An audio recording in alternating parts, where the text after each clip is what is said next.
Well, Infinix নিয়ে আসলো note 50 line আপের নতুন একটি ফোন, ইনফিনিক্স নোট 50 প্রো। এটার বিল্ড কোয়ালিটি যেমন সুপার, তেমনি এটার কনফিগারেশন সেটাও থাকছে সুপার।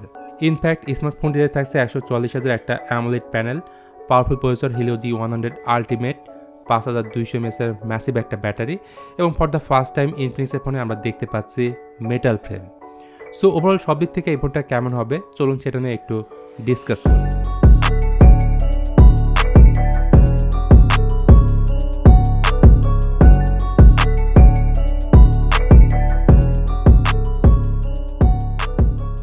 প্রথমে যদি এর ডিজাইন ল্যাঙ্গুয়েজ নিয়ে বলতে যাই, এক কথায় ডিজাইনটা ভাই মারাত্মক সুন্দর। এর ব্যাক প্যানেলে থাকছে গ্লাস ব্যাক আর ফ্রেমে ব্যবহার করেছে মেটাল। সো ফ্ল্যাগশিপ ফোনের এক্সপিরিয়েন্সটা এবার এই ফোনে দেখতে পাওয়া যাবে। তবে ক্যামেরা মডিউলটা আমার পার্সোনালি খুব একটা ভালো লাগেনি, বরং লাস্ট ইয়ার নোট 50 প্রোর ক্যামেরা মডিউলটা বেশি ইউনিক ছিল।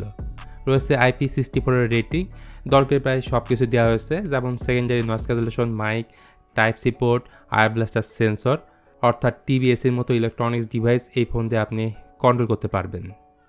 বাট থাকছে না 3.5mm হেডফোন জ্যাক, এবং এই ফোনে নতুন একটা ফিচার ইমপ্লিমেন্ট করছে, bioactive hello AI lighting with advance health monitoring, বা বলতে পারেন হার্ট রেট সেন্সর।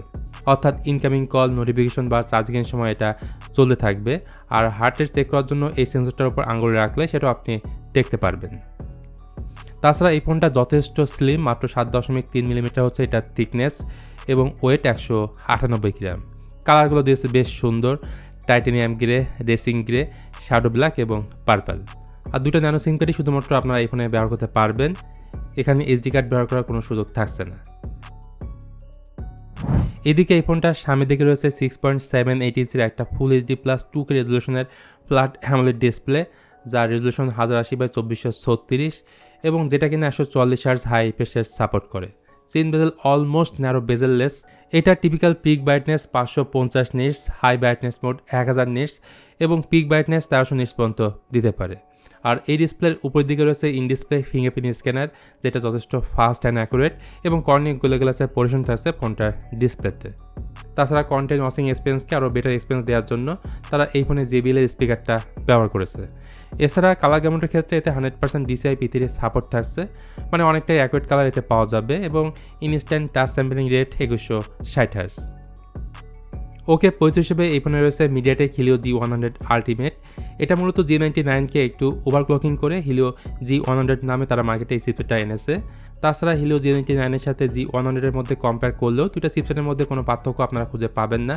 দুইটাই TSMC 6nm তৈরি করা, দুইটা clock speed same, CPU GPU সেটাও সেম, এমনকি আনথ্রু স্কোর দুইটা ফোনের মধ্যে প্রায় সেম পাবেন। ফোনটা পাওয়া যাবে দুইটা র্যাম ভেরিয়েন্টে, 8256 এবং 12256। 8GB র্যামের সাথে 8GB ভার্চুয়াল র্যাম, এবং 12GB র্যামের সাথে 12GB ভার্চুয়াল র্যাম বাই নেওয়ার সুযোগ থাকছে, যদিও এই ফোনের স্টোরেজ টাইপ হচ্ছে UFS 2.2 এবং র্যামের টাইপ হচ্ছে LPDDR4X। এছাড়া আউট অফ দ্য বক্স এটা নিয়ে আসছে XOS 15 বেসড অন Android 15-এ, দুইটা মেজর অ্যান্ড্রয়েড আপডেট পাওয়া যাবে এবং দুইটা সিকিউরিটি আপডেট পাওয়া যাবে। তো পারফরমেন্সের আরেকটা পার্ট গেমিং নিয়ে বললে, জাইরো সেন্সরটা এখানে ভালো মতোই কাজ করে, টুকটাক গেম খেলা যাবে। পাবজির মতো game HD graphics high frame রেটে প্লে করা যায়, বাট লো সেটিংসে খেললে তুলনামূলক বেটার এক্সপিরিয়েন্সটা আপনারা পাবেন। তো এবার কথা বলবো এই ফোনটার one of the most important part, এই ফোনটার ক্যামেরা নিয়ে। রিয়ারের মেইন ক্যামেরাটা 50 মেগাপিক্সেল, যেখানে তারা স্যামসাং GN5 সেন্সরটা ব্যবহার করেছে, এবং যেটা দিয়ে 2x লসলেস জুম করা যাবে। সেই সাথে থাকছে অপটিক্যাল ইমেজ স্টেবিলাইজেশন। এর পরেরটা 8 মেগাপিক্সেলের আল্ট্রাওয়াইড ক্যামেরা, যেটার অ্যাপারচার f2.2, এবং থাকছে একটা ফ্লিকার সেন্সর। আর ফ্রন্টের দিকে থাকছে 32 মেগাপিক্সেলের সেলফি ক্যামেরা। সো ক্যামেরার রেজাল্ট নিয়ে এখন ইনডেপথে যাচ্ছি না, নিজেই দেখে নিন, তাহলে আরও ভালোভাবে বুঝতে পারবেন।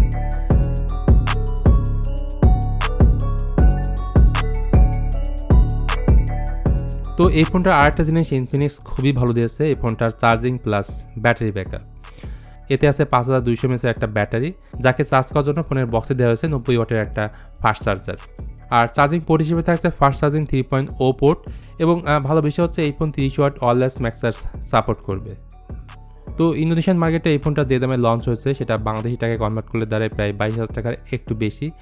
আর এই ফোনটা অফিসিয়ালি বাংলাদেশে আসবে কিনা তার ব্যাপারে কোনো ইনফরমেশন এখন পর্যন্ত পাওয়া যায়নি।